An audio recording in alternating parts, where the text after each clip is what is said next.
Hello students. तो in this video हम देखने वाले हैं सॉलिड स्टेट के इन टेक्स्ट क्वेश्चन को। क्वेश्चन नंबर 1 हमारा है व्हाई आर सॉलिड्स रिजिड। ठीक है, देखिए जब भी आप मैटर की बात करते हैं, लास्ट दो दो वीडियो में हमने बातें करी हैं, जब भी हम किसकी बात करते हैं, मैटर की बात करते हैं, मैटर की किसी भी स्टेट की बात करेंगे, तो हमने बोला था ये मैटर एक तो स्मॉल पार्टिकल से मिलके बना होता है ना। इसका इसका फॉर्मेशन होता ही स्मॉल पार्टिकल से। दूसरा हमने बोला कि देखिए इस इन स्मॉल पार्टिकल्स के बीच में इंटरमॉलिक्यूलर क्या होते हैं, इंटरमॉलिक्यूलर अट्रैक्शन फोर्सेस होते हैं। ठीक है, अट्रैक्शन फोर्स होते हैं। और एक और इम्पोर्टेंट जो आपको अभी समझना है कि इंटरमॉलिक्यूलर अट्रैक्शन फोर्स के साथ साथ इनके बीच में इंटरमॉलिक्यूलर इंटरमॉलिक्यूलर क्या होते हैं, स्पेस भी इनके बीच में होता है। एक तो इंटरमोलिकुलर अट्रैक्शन फोर्स मिलने वाला है मैटर में, और एक इंटरमोलिकुलर स्पेस। तो अगर हम एक स्टेट ले लें, हम लेते हैं लिक्विड स्टेट। हमने किसी मैटर की लिक्विड स्टेट ली और इस लिक्विड स्टेट में 3 पार्टिकल हैं, ये वाले। क्लियर है? अब ये लिक्विड स्टेट है। देखिए यहाँ इंटरमोलिकुलर स्पेस काफ़ी ज़्यादा है क्योंकि इंटरमोलिकुलर अट्रैक्शन फोर्स क्या है, वेरी वीक है। तो वीक अट्रैक्शन फोर्स होने की वजह से इनके बीच का इंटरमोलिकुलर स्पेस ज़्यादा है।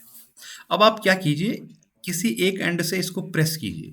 अब इस एक एंड से अगर आप प्रेस करेंगे तो जो ये पार्टिकल है ये इस पार्टिकल की ओर जाना शुरू कर देगा। तो थोड़ी देर में जो आपको ये मैटर दिखेगा, ये कुछ इस तरीके से दिखेगा। ये दोनों पार्टिकल एक दूसरे के क्लोज आ जाएंगे और ये पार्टिकल अब भी कहाँ होगा, थोड़ा दूर। आप लगातार प्रेस करते रहिए तो थोड़ी देर में आप देखेंगे कि ये जो मेरा मैटर था इसके पार्टिकल बहुत क्लोज आ जाएंगे। अब क्लोज आने का मतलब है कि इनके बीच का इंटरमोलिक्यूलर जो फोर्स है ये क्या हो चुका है, स्ट्रांग हो चुका है। और इंटरमोलिक्यूलर फोर्स स्ट्रांग होने का मतलब इनके बीच का जो स्पेस है इंटरमोलिक्यूलर, वो क्या हो चुका है, कम हो चुका है। इट मीन्स ये जो मेरे पास लिक्विड स्टेट में अभी कंपाउंड था, ये अब कहाँ चला गया है, सॉलिड स्टेट में। कहाँ चला गया है, सॉलिड स्टेट में। अब सॉलिड स्टेट में जाने से हमारा फायदा क्या है सर, समझिए। अब आप वापस इस सॉलिड को और ज्यादा प्रेस कीजिए, और ज्यादा प्रेशर लगाइए यहां से। तो ये पार्टिकल मैक्सिमम इतना ही जा सकता है, इससे ज्यादा ये पार्टिकल पास पास नहीं जा सकते है ना, ज्यादा क्लोज नहीं जा सकते। क्यों? क्योंकि इंटरमोलिकुलर स्पेस तो चाहिए ही चाहिए ना, ये तो होगा ही होगा। बिल्कुल पार्टिकल एक दूसरे के क्लोज ऐसे नहीं जा सकते, नहीं, रिपल्सन, वहां रिपल्सन फोर्स भी होगा। तो इनके बीच में इंटरमोलिकुलर स्पेस तो होगा ही होगा।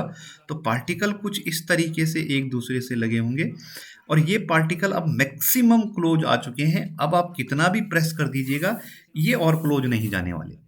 तो जब ये मैक्सिमम क्लोज एक दूसरे के जा जाते चले जाते हैं तो हम बोलते हैं कि ये सॉलिड स्टेट में है। कौन से स्टेट में, सॉलिड। अब ये ऑसिलेट करने वाला है, ये पार्टिकल में किसी प्रकार का कोई मोमेंट नहीं मिलेगा, मोशन नहीं मिलेगा, मूवमेंट नहीं मिलेगी, कुछ नहीं मिलने वाला। तो ये पार्टिकल अब अपनी ही जगह पे ऑसिलेट करेगा। अब आप कितना भी फोर्स यहां से लगा दो, इस सॉलिड में कोई चेंज नहीं आने वाला। तो पार्टिकल के जो सॉलिड के जो पार्टिकल हैं ये मैक्सिमम क्लोज आ चुके हैं, अब इनमें कोई मूवमेंट नहीं होने वाला। आप कितना भी प्रेस कर दीजिए आपको ये क्या लगने वाला है, रिजिड लगने वाला है। तो क्योंकि इनके बीच का अट्रैक्शन फोर्स क्या है, मैक्सिमम है, स्ट्रॉन्ग अट्रैक्शन फोर्स है, स्ट्रॉन्ग इंटरमोलिकुलर अट्रैक्शन फोर्स है। और इनके बीच का जो इंटरमोलिकुलर स्पेस है ये मिनिमम है। इसलिए आप इसको क्या नहीं कर सकते, और ज़्यादा प्रेस नहीं कर सकते, और आपको फील होता है कि आपका सॉलिड कैसा है, रिजिड। क्लियर है? अब सॉलिड अगर रिजिड है, ये बात समझ में आ गई, और आप फिर भी चाहते हैं कि मैं इसको प्रेस करूं तो क्या पता थोड़ा छोटा बड़ा हो जाए, है ना, इसका साइज थोड़ा छोटा बड़ा हो जाए, ये कम वॉल्यूम ऑक्यूपाई करे। लेकिन जब इन पार्टिकल में कोई मूवमेंट है ही नहीं, ये पार्टिकल मोशन कर ही नहीं सकते, इधर उधर जा ही नहीं सकते, तो इनके द्वारा जो ऑक्यूपाई किया गया वॉल्यूम है इसमें भी कोई चेंज नहीं आएगा। ये जहां पे थे वहीं पे रहेंगे, नो चेंज। तो जब इधर उधर जाएंगे नहीं तो वॉल्यूम में कोई चेंज नहीं आएगा। तो there will be a definite volume of a solid. और सॉलिड की प्रॉपर्टी में एक और प्रॉपर्टी जुड़ेगी, क्या, रिजिड। तो रिजिड क्यों है, समझ गए, स्ट्रॉन्ग अट्रैक्शन फोर्स और लो इंटरमोलिकुलर स्पेस के कारण। तो नेक्स्ट हमारा क्वेश्चन है 1.3, classify the following as amorphous और क्रिस्टलाइन सॉलिड। कुछ एग्जाम्पल हमें दे रखे हैं, यहाँ मैंने इनको क्लासीफाई करके रखा हुआ है। एमोर्फस सॉलिड आपने किसको बोला था कि जिनके कॉन्स्टिट्यूएंट पार्टिकल क्या होते हैं, शॉर्ट रेंज ऑर्डर के होते हैं, है ना। इनका अरेंजमेंट कैसा होता है, शॉर्ट रेंज का। और जिनके कॉन्स्टिट्यूएंट पार्टिकल का अरेंजमेंट कैसा होता है, लॉन्ग रेंज ऑर्डर का होता है, वो क्या होते हैं, क्रिस्टलाइन सॉलिड। देखिए इन एग्जाम्पल को इतना ईजी याद रखना तो इतना ईजी नहीं है, और आसानी से आप क्लासीफाई भी नहीं कर सकते हैं, फिर भी आप ऐसे करके इन्हें धीरे धीरे याद कर सकते हैं। पर अगर आप एक बार पॉलीमर चैप्टर पढ़ लेते हैं तो उसके बाद आप इजीली एमोर्फस सॉलिड और क्रिस्टलाइन सॉलिड को डिफ्रेंशिएट कर सकते हैं, क्योंकि एमोर्फस सॉलिड जो होते हैं वो मैक्सिमम क्या होते हैं, सारे के सारे पॉलीमर्स होते हैं। ठीक है, तो अगर आपको पॉलीमर समझ में आ जाए और कुछ पॉलीमर्स के नाम याद हो जाए तो आप इजीली समझ जाएंगे।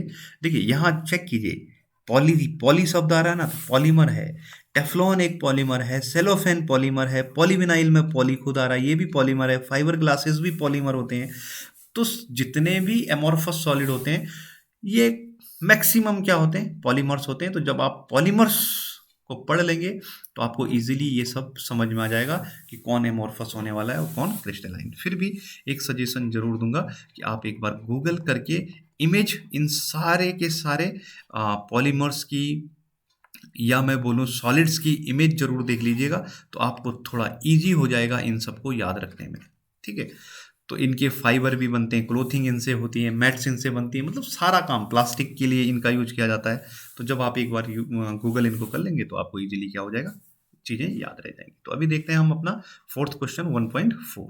नेक्स्ट क्वेश्चन है हमारा, refractive index of solid is observe to have the same value, है ना। रिफ्रैक्टिव इंडेक्स कैसी प्रॉपर्टी है, फिजिकल प्रॉपर्टी है किसकी, सॉलिड्स की। तो refractive index of a solid is observe to have the same value मिल रही है कहाँ, अलोंग ऑल डायरेक्शन, सारी डायरेक्शन में रिफ्रैक्टिव इंडेक्स की वैल्यू क्या मिल रही है, सेम। तो comment on the nature of this solid. समझिए हमने क्या बोला था कि अगर हमारे पास कोई सॉलिड है जिसकी फिजिकल प्रॉपर्टी